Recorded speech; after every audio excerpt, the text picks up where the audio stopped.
Mr. Gaurang Shah, Senior Vice President at Geojit Financial Services. Good morning, sir. Great to see you as always. Thank you very much and morning to all of you all. Yeah. So the Indian markets, I mean, in the last few weeks, as we have been talking about the markets with you and other guests as well, has been highly reactive to the global cues. Since the war broke out in the Middle East and there was, threat of Europe perhaps slipping into recession, the situation going on in the US or can say US exceptionalism that is playing out, China not showing much demand, numbers not looking good there. What are the factors you will be tracking going ahead, especially since the in the last week or so, global cues have more or less turned around? So, Suyash, I think we spoke about geopolitical situation about 2.5 years back when Russia-Ukraine happened. Now, today, everybody's forgotten about Russia-Ukraine, and we are talking about Israel and Gaza and Hezbollah and Hamas and God knows what not. Uh, I guess, markets will possibly forget this and will start walking its stride as we go forward from here on. Reactions will depend upon the news flows that come out of the current geopolitical situation.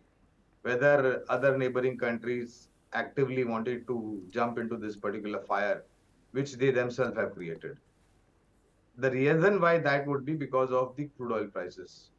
Now, in case if the situation gets prolonged and no other country gets involved and crude oil prices start moving down south, then I think markets across the globe will possibly would breathe a sign of relief and get back to work as usual. Earnings is what we've been tracking. We are possibly at the last leg of the earnings for this financial year, second quarter. And whatever we've seen up till now, I think the good part is that there is no disappointment.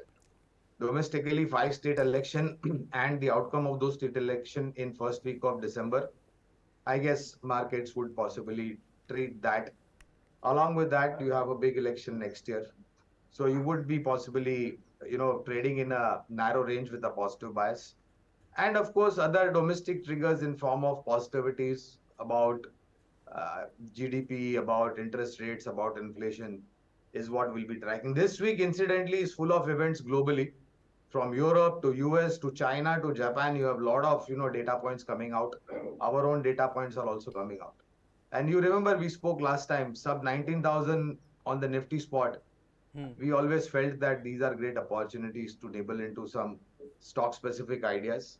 And I guess that's what has translated. Not that you will see any great outperformance or underperformance, but a range bound trade is what we believe. All right. Talking about India being at least in terms of valuations looking attractive. FIIs, foreign institutional investors who, we have been talking about it, have been selling Indian equities incessantly in the past couple of months. And I know, sir, you have maintained that, here on the show that they are the ones who are missing out. And to your point, you are right in saying since we have seen a 500 odd point rebound since the recent lows. But now, since there is a global risk of sentiment, do you think that they'll finally return to the table? Like I mentioned, Suyash, see, FIs will track larger domestic data points wherever and whichever country they want to go and invest.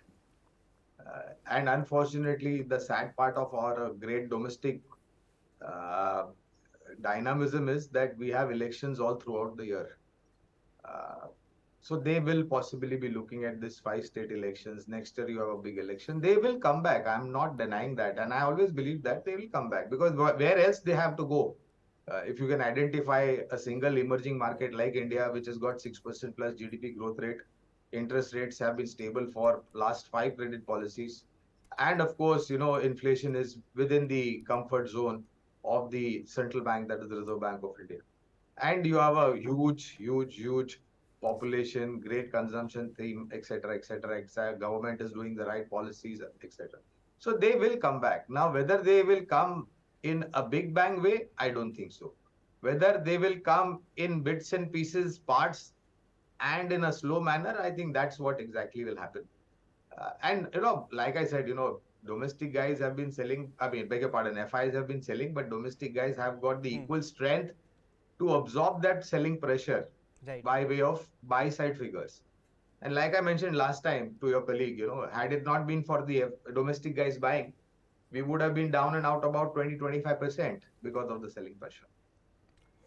Sir, I mean, I think Nifty is currently around 900 point of its all-time high of 20,200 something levels.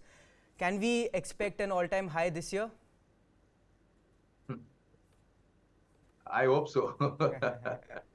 But there are, global and local headwinds. Let's face it. I know everybody was speaking about Diwali.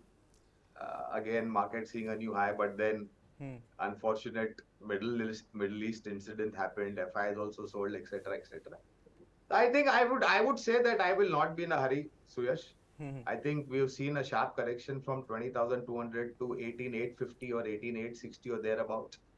Uh, I would rather see more stability in the markets and a slow and gradual upward move rather than seeing any runaway rally and seeing an all-time high. I know there are a lot of noise on the street that by Diwali is just round the corner, by the way, and recovering from current levels of 19,350 to 20,200 and beyond. I think that's a little bit too much to ask. All right. Good morning, Gaurang. You mentioned that the earnings season is coming to a close. Did any of the sectors surprise you positively or negatively with their results this quarter? I'm sorry, I couldn't hear you properly because your audio was breaking up. Can you please repeat your question? I'll repeat myself. Gaurang, you said that we know the earnings season is coming to a close. Were there any sectors that surprised you positively or negatively in this quarter gone by? So none on the negative side hugely. I mean, metals is the only one that possibly reported numbers below the weather or maybe not up to the mark. But again, metal is a more of a global play because of the China news flows, because of the global, ferrous, non-ferrous prices, etc., etc. So metal was the only one which I would say not negative, but might have missed the mark. Other than that, I think IT, again, a decent set of numbers, no big negative. Banks, NBFCs have reported strong numbers, auto reported strong numbers, FMCG companies, whatever we've seen up till now, again, very strong set of numbers. Cement, I think, has done mixed, more on the good, very few on the, red mark or black spots. And my sense is that you would possibly see similar performance or maybe a little bit of more improvement as we go forward into the Q3 and Q4. So to sum it up, I would say I would give it a thumbs up to whatever we've seen in the second quarter earnings, with no large, black marks or black spots, if you will. Gaurang, what do you think about the aviation sector?